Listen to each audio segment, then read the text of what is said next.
दोस्तों, आज तक आपने काफ़ी सारे ऐसे केस पढ़े या सुने होंगे जिसमें कोई इंसान अपनी सनक को पूरा करने के लिए किसी लड़की को किडनैप कर लेता है और बाद में उसकी ज़िंदगी को मौत से बदतर बना देता है। अब दोस्तों, कुछ दिनों पहले ही मैंने एलिजाबेथ फ्रिट्स का केस एक्सप्लेन किया था, जिसमें एलिजाबेथ को अपने पिता की हैवानियत के चलते अपनी ज़िंदगी के 24 साल अपने घर के बेसमेंट में बिताने पड़े। पर दोस्तों, ज़रूरी थोड़ी है कि हर बार हैवानियत करने वाला कोई इंसान ही हो, क्योंकि आज मैं आपके लिए दो ऐसी कहानियां लेकर आया हूँ जिसे जानने के बाद आपको यकीन ही नहीं होगा कि हाउ इज दैट पॉसिबल। इन दोनों केसेस की बैक स्टोरी इतनी ज़्यादा डिस्टर्बिंग है कि इसे जानने के बाद बहुत सारे लोग ट्रॉमा का शिकार हो गए थे। अब दोस्तों, इन दोनों स्टोरीज को जानने के लिए बने रहे वीडियो के अंत तक। तो दोस्तों, मेरा नाम रोलिस और चलिए शुरू करते हैं आज के इस बेहतरीन एपिसोड को।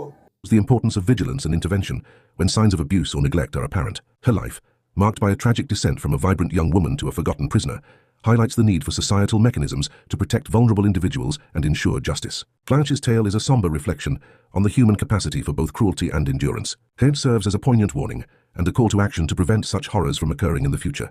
Blanche Monnier's final years and death.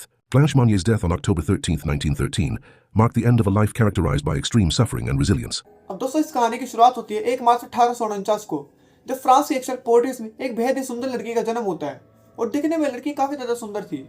अब दोस्तों, जैसे जैसे ये लड़की बड़ी होने लगती है, इसकी सुंदरता के किस्से पूरे फ्रांस में फैलने लगते हैं और इस लड़की का नाम था ब्लैंच मोनियर, जिसकी सुंदरता का हर कोई दीवाना था। अब दोस्तों, उस टाइम पर फ्रांस में एस्टेट्स चलते थे, जैसे कि भारत में कास्ट सिस्टम था, तो ये फैमिली कुलीन वर्ग से बिलोंग करती थी और इनके पास ना तो पैसों की कमी थी और ना ही रुतबे की। पूरे फ्रांस में इनकी काफी ज्यादा जान पहचान थी। ब्लैंच के फादर चार्ल्स और माँ का नाम लुइस मोनियर था। साथ ही इसके अलावा उसका एक भाई भी था जिसका नाम मार्सेल था।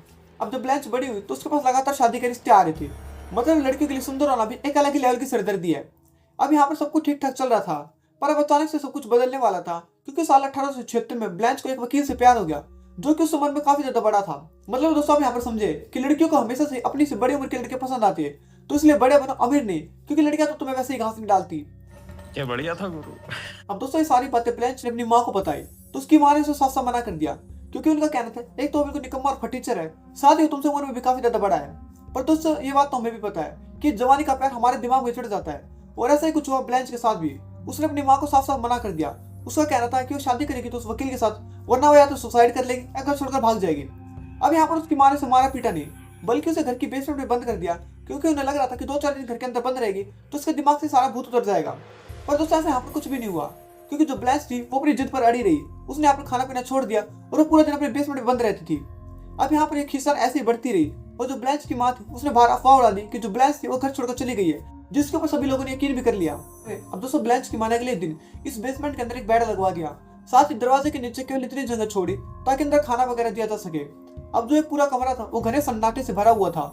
मतलब ना तो यहाँ पर अंदर की आवाज बाहर जा सकती थी और ना ही बाहर की आवाज अंदर आ सकती थी। ये पूरा कमरा हर वक्त अंधेरे में डूबा रहता था और यहाँ पर साफ हवा और धूप का तो कोई नामो निशान नहीं था। अब जो ब्लैंच थी वो पूरा दिन गेट को बजाती रहती थी, जिससे परेशान होकर उसकी माँ ने उसे बेड पर ही चैन से बांध दिया। अब जो ब्लैंच थी वो पूरे दिन रोती रहती, चिल्लाती रहती, पर किसी को भी उस पर तरस नहीं आ रहा था। अब दोस्तों, इसके बाद जो ब्लैंच थी वो अंधेरे कमरे में रहने के कारण उसका दिमाग हेलुसिनेशन करने लगा था, जिसके कारण उसने रोना चिल्लाना बिल्कुल बंद कर दिया। वो पूरा दिन अपने बेड पर ही गुमसुम बैठी रहती थी। उसे लग रहा था कि शायद उसे कोई बचाने आएगा, पर ऐसा कुछ भी पॉसिबल ही नहीं था। अब दोस्तों, धीरे धीरे टाइम बीतता गया और लगभग 9 साल बीत गए, और जिससे वो प्यार करती थी उस वकील से अचानक उसकी किसी बीमारी के कारण मौत हो गई। अब जो ब्लैंच की माँ थी उसने इसके बारे में ब्लैंच को नहीं बताया, क्योंकि उन्हें लग रहा था कि शायद उनकी शान शौकत खत्म हो जाएगी क्यों अगर उन्होंने ये बात अपनी बेटी को बता दी। अब दोस्तों, ब्लैंच की माँ ने अपनी झूठी शान शौकत और अपने घमंड के चलते अपनी बेटी को एक ऐसी दर्दनाक जिंदगी जीने पर मजबूर कर दिया जिसकी शायद वो कभी हकदार भी नहीं थी। दोस्तों, अब दिन आया 23 मई 1901 का, जब एक अनजान व्यक्ति ने पेरिस के अटॉर्नी जनरल को एक लेटर लिखा, जिसमें लिखा गया था कि फ्रांस की एक रेप्यूटेड लेडी लुइस मोनियर के घर पर एक लड़की कैद है। मुझे नहीं पता कि वो लड़की कौन है, पर फिर भी आप एक बार वहां पर जाकर सिचुएशन का पता करें कि आखिर माजरा क्या है। पहले तो जनरल को लगा कि शायद उनके साथ किसी ने मजाक किया है, पर फिर भी उन्होंने लुइस मोनियर के घर पर एक सर्च टीम भेजी। अब जब ये सर्च टीम उनके घर पर पहुंची तो उन्हें भी पता नहीं था कि अंदर जो उन्हें मिलने वाला है वो शायद सच में इतिहास में लिखा जाएगा। अब दोस्तों, जैसे ही पुलिस लुइस मोनियर के घर पर पहुंची तो वहां पर जाकर उन्होंने पूरे घर की तलाशी ली, पर उन्हें वहां पर कुछ भी नहीं मिला। तो उसके बाद उन्होंने बेसमेंट को चेक करने का सोचा। अब जैसे वो बेसमेंट में पहुंचे तो उन्हें वहां पर एक बेड दिखाई देता है, जिसके ऊपर एक बहुत ही कमजोर सी लड़की लेटी हुई थी। उसके चारों तरफ सड़ा हुआ खाना और काफी सारा वेस्ट पड़ा हुआ था, और साथ ही पूरे कमरे में हद से ज्यादा गंदगी थी, और साथ ही वहां पर काफी गंदी सी स्मेल आ रही थी। जब उन्होंने वहां पर ध्यान से देखा तो उसके बेड के चारों तरफ कीड़े पड़े हुए थे। अब वहां पर उन्होंने देखा कि उस लड़की का वजन मुश्किल से 25 से 30 किलो के आसपास होगा। अब यहाँ पर मैं आपको जो कुछ भी बताने जा रहा हूँ वो भी मैं मन से नहीं बोल रहा हूँ, बल्कि ये सारी बातें पुलिस ने अपने रिकॉर्ड्स में लिखी हुई है। मैं तो केवल आपको उसका विवरण दे रहा हूँ। अगर आपको लगता है कि ये सारी बातें झूठ है तो आप गूगल पर जाकर चेक कर सकते हैं। एक अभागी स्त्री सड़े हुए भूसे के गद्दे पर बिना कपड़े के लेटी हुई थी। उसके चारों तरफ मल मूत्र, मांस के टुकड़े, सब्जियां, सड़ी हुई रोटियां पड़ी हुई है। उस लड़की के बेड पर सीप के गोले और कीड़े पड़े थे। उस बेसमेंट की हवा इतनी ज्यादा गंदी और बदबूदार थी कि वहां पर जांच करना और कुछ देर रुकना बिल्कुल इम्पॉसिबल था। अब दोस्तों पुलिस वालों ने ब्लैंच को बेसमेंट से रेस्क्यू कर लिया और इसके बाद उसे फ्रांस के सबसे बेस्ट हॉस्पिटल में भेजा गया ताकि वहां पर उसका ट्रीटमेंट किया जा सके। इसके बाद पुलिस वालों ने ब्लैंच की मां लुइस मोनियर और उसके भाई मार्शल मोनियर को भी अरेस्ट कर लिया। अब उसके बाद जो उसकी मां थी उसकी काफी ज्यादा तबीयत खराब हो गई और 15 दिन बाद जब उसे कोर्ट ले जाया जा रहा था तो वहां पर इकट्ठी भीड़ का गुस्सा देखकर उसकी मां को on the spot heart attack पड़ गया और उसकी वहीं पर मौत हो गई। इसके बाद उसके भाई मार्शल पर कोर्ट में केस चलता है पर उसे कोई भी सजा नहीं होती। इसके बाद वहां पर काफी सारे प्रदर्शन होते हैं पर एट द एंड जो मार्शल था उसे कोई भी सजा नहीं मिली और उसे बाइज्जत बरी कर दिया गया। अब दोस्तों ब्लैंच को उस बेसमेंट से तो बाहर निकाल लिया गया था पर उसने पिछले 25 सालों में जो कुछ भी सहा था उसे भूल पाना उसके लिए काइंड ऑफ इम्पॉसिबल था। वो उस बेसमेंट में रहते हुए कई तरह की मानसिक बीमारियों का शिकार हो गई थी जिसमें स्किज़ोफ्रेनिया, कैप्रोफिलिया, एनोरेक्सिया नर्वस मेन थी। उसका काफी अच्छा ट्रीटमेंट किया गया पर फिर भी 13 अक्टूबर 1913 को अचानक से ब्लैंच मोनियर की डेथ हो गई। अब दोस्तों आप ये जो फोटो अपनी स्क्रीन पर देख रहे हैं ये हमारे आज तक के इतिहास की सबसे सैडेस्ट फोटो में से एक है जिसे देखकर आप समझ गए होंगे कि ये फोटो है ब्लैंच मोनियर की जिसने कि अपनी जिंदगी के 26 साल अपने ही घर की बेसमेंट में बिता दिए। अब जब पुलिस वालों ने पहली बार इस घर के बेसमेंट के दरवाजे को खोला था तो उन्होंने इस फोटो को कैप्चर किया था जिसे देखकर आप समझ गए होंगे कि इस फोटो में ब्लैंच मोनियर के चेहरे पर एक हल्की सी स्माइल है जिसे देखकर समझा जा सकता है कि उसने अपनी जिंदगी में उस जुर्म की सजा काटी थी जो कि शायद उसने कभी किया भी नहीं था। This eerie case of the existence of a doppelganger will make you wonder if you have a sinister clone that you are not aware of. अब दोस्तों हमारी दूसरी घटना है एमिली सागी नाम की एक टीचर की जो कि जिस भी स्कूल में पढ़ाने जाती थी वहां पर उसके साथ अलग अलग तरह की भूतिया घटनाएं शुरू हो जाती थी जिसे देखकर बच्चों का पैंट में सुसु निकल जाता था और टीचर की फटकर 464 हो जाती थी। 1945 के बाद से जब भी वो किसी स्कूल में पढ़ाने जाती थी तो उसे बाहर निकाल दिया जाता था। अब इसका कारण ये नहीं था कि उसे पढ़ाना नहीं आता था या फिर वो बच्चों से मारपीट करती थी बल्कि इसका कारण तो कुछ और ही था।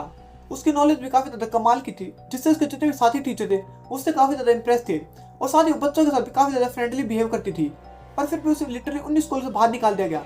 यहाँ पर साला हमें एक भी नौकरी नहीं मिलती और इसे 19 स्कूल से बाहर निकाल दिया गया। क्या कमाल की बात है। अब दोस्तों इन सारी घटनाओं के पीछे का कारण था एमिली सागी का भूत जो कि हमेशा उसके साथ ही रहता था जिसे वो खुद तो देख नहीं पाती थी और जितने भी उसके साथी टीचर थे और जो बाकी बच्चे थे वो उसे हमेशा देखते रहते थे जो कि उसे काफी ज्यादा परेशान करता था। अब दोस्तों यहाँ पर हम एमिली सागी के साथ घटने वाली इन सारी घटनाओं को डिटेल से जानेंगे जिससे आप सुनकर आपको पता चलेगा कि आखिर उस टाइम पर एमिली सागी के साथ क्या चल रहा था और उसके कारण कितनी ज्यादा परेशान रहती थी।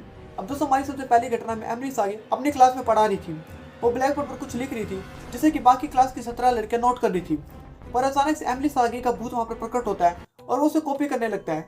अब एमिली सागी को पता नहीं था कि उसका भूत प्रकट हो चुका है पर क्लास की 17 लड़कियां देख रही थी कि उसका भूत क्या कर रहा है और वो डर के मारे चिल्लाती हुई उस कमरे को छोड़कर भाग जाती है। अब दोस्तों हमारी दूसरी घटना में एमिली सागी के स्कूल में एक फंक्शन था जिसमें कि वो एक लड़की को तैयार करी थी ताकि वो लड़की स्टेज पर परफॉर्मेंस कर सके पर अचानक से एमिली सागी का भूत प्रकट हो जाता है जो कि इस लड़की को पीछे से तैयार करने लगता है। अब अचानक से इस लड़की ने देखा कि आगे भी सागी और पीछे भी सागी तो डर के मारे वहीं पर बेहोश हो जाती है। अब दोस्तों last but not the least हमारी तीसरी घटना में एमिली सागी एक दिन स्कूल के पेड़ों को पानी दे रही थी और उसके सामने वाली क्लास में 42 लड़कियां सिलाई का काम सीख रही थी और उनके ऊपर एक सुपरवाइजर नजर रखी हुई थी ताकि वो सारी लड़कियां अपने काम पर ध्यान दे सके। अचानक से सुपरवाइजर को कुछ काम आता है और उस क्लास को छोड़कर चली जाती है पर अचानक से वहां पर एमिली सागी का भूत प्रकट हो जाता है जो कि उन्हें लेक्चर देने लगता है। अब वो लड़के बाहर देखते हैं कि एमिली सागी तो बाहर पेड़ों को पानी दे रही है तो ये साला हमारे सामने बैठा कौन है। तो सारे लड़के डर के मारे चिल्लाने लगते और क्लास छोड़कर भाग जाती है। अब इसके बाद जो एमिली सागी थी वो क्लास में आकर देखती है कि आखिर अंदर क्या चल रहा है। तभी उनमें से एक समझदार बच्चा जो कि बिल्कुल मेरे जैसा होशियार था वो वहां पर उस लड़की के पास जाता है जो कि एमिली सागी का भूत था। उसे टच कर देखता है और जैसे उस भूत को टच करता है तो वो धूल की तरह गायब हो जाता है। अब दोस्तों जब उस बच्चे से पूछा गया कि आखिर तुमने उस भूत को टच क्यों किया तो उसने बताया कि जब मैंने उस भूत को टच किया था तो मुझे ऐसा लगा कि मानो मैंने किसी जाले के अंदर हाथ डाल दिया है। अब दोस्तों इतनी सारी भूतिया घटनाएं होने के बाद जो एमिली सागी के स्कूल की अथॉरिटी थी वो उसे पूछताछ करने लगती है कि बताओ आखिर वो कौन है जो कि तुम्हारी जगह स्कूल में पढ़ा रहा था। और जो एमिली सागी थी वो उन्हें साफ साफ मना कर देती है कि मुझे नहीं पता कि आखिर वो कौन है जो कि मैं स्कूल में पढ़ा रहा था और आखिर वो क्यों मेरी जिंदगी बर्बाद करने पर तुला हुआ है। अब इसके बाद जो एमिली सागी थी वो काफी ज्यादा परेशान हो चुकी थी क्योंकि उसे भी पता नहीं था कि आखिर वो कौन है। अब इसके बाद एक बार यहाँ पर जो सबसे ज्यादा वियर्ड थी कि जब भी एमिली सागी का भूत प्रकट होता था तो वो काफी ज्यादा कमजोर हो जाती थी और ऐसा लगता था कि वो बिल्कुल मरी सी हुई है और जब वो भूत गायब हो जाता था तो एमिली सागी बिल्कुल नॉर्मल हो जाती थी। अब एमिली सागी बताती है कि जब मैं गार्डन में पेड़ों को पानी दे रही थी तो मेरा मन किया कि मैं क्लास में आकर बच्चों को पढ़ाऊं पर उस टाइम पर एक पॉसिबल नहीं था क्योंकि मैं गार्डन में पेड़ों को पानी दे रही थी। और तभी वो भूत प्रकट होता है। मतलब यहाँ पर एक बात कंफर्म हो चुकी थी कि जब एमिली एक टाइम पर 2 काम करना चाहती थी तो उस टाइम पर उसका दूसरा भूत प्रकट हो जाता था ताकि वो उसकी दूसरी इच्छा को पूरी कर सके। अब दोस्तों ये थी वो 2 घटनाएं जिनके बारे में मैंने आज आपको बताया।